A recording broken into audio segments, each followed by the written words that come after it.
The true story of the Amityville Horror House. The Amityville Horror House is one of the most famous haunted house stories in American history. The tale involves a gruesome murder, followed by paranormal events experienced by a family who moved in afterward.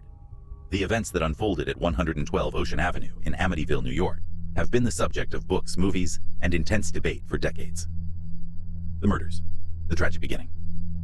On November 13, 1974, Ronald DeFeo Jr., 23 years old, took a rifle and shot 6 members of his family, his father, mother, 2 brothers, and 2 sisters, while they slept in their beds. The crime shocked the quiet community of Amityville, and DeFeo was soon arrested and convicted of the murders. During his trial, DeFeo claimed that he had been hearing voices that urged him to kill his family. Whether his claim was true or a defense strategy, the murder became a key element in what was about to unfold. The Lutz family moves. In a little over a year later, in December 1975, the Lutz family, George and Kathy Lutz, along with their 3 children, moved into the DeFeo family home. Despite knowing about the murders, the Lutz family saw the house, priced at $80,000, as a bargain and a fresh start.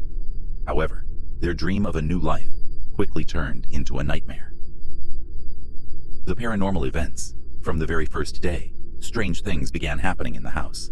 George Lutz reported cold spots in certain areas of the home, despite the heating being on. Windows and doors would open and close by themselves.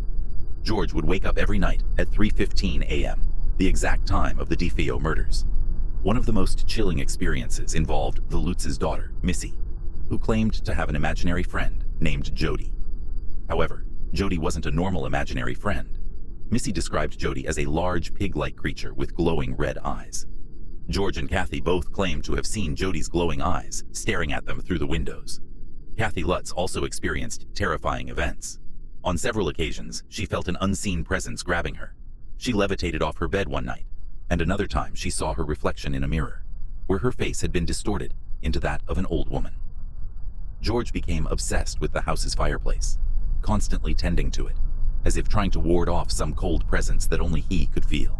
His behavior grew increasingly erratic, and the entire family was on edge. The visit of the priest. Growing more desperate, the Lutz family reached out to Father Ralph Pecoraro, a local priest, to bless the house. During the blessing, Pecoraro reported hearing a voice telling him to get out. Shortly after, he fell ill with a fever and later advised the Lutzes to avoid using one particular room in the house, though the paranormal activity continued to escalate. The final night in the house. After 28 days of enduring terrifying experiences, the Lutz family could no longer take it. On their final night in the house, the family reported extreme activity, banging noises, furniture moving on its own, and doors slamming. George claimed he saw dark shadows moving through the house and heard loud footsteps chasing him. In a state of panic, the Lutz family fled the house in the middle of the night, leaving behind most of their belongings. The aftermath, investigations, and public attention. Once the Lutzes abandoned the home, the story of the Amityville Horror began to attract widespread attention. The house quickly became infamous, and many paranormal investigators wanted to examine it. Among the most well-known investigators were Ed and Lorraine Warren, a famous pair of demonologists. During their investigation, Lorraine claimed to have sensed an overwhelming presence of evil in the house. She described it as one of the most dangerous places she had ever investigated. The Warrens' investigation, along with other paranormal experts, contributed to the house's growing reputation as one of America's most haunted homes. The controversy, skepticism, and doubts. Despite the dramatic accounts from the Lutz family and the Warrens, many people were skeptical of the Amityville haunting. Some believed that the Lutz family had exaggerated or even fabricated the events to profit from book deals and movie rights. William Weber, the defense attorney for Ronald DeFeo Jr., later claimed that he and the Lutz family had discussed creating a haunting story to gain publicity. Weber alleged that much of the supernatural story was a hoax, though George and Kathy Lutz always insisted their experiences were real. In 1977, Jay Anson published a book titled The Amityville Horror, based on the Lutzes' experiences. The book was a bestseller and was adapted into a film in 1979.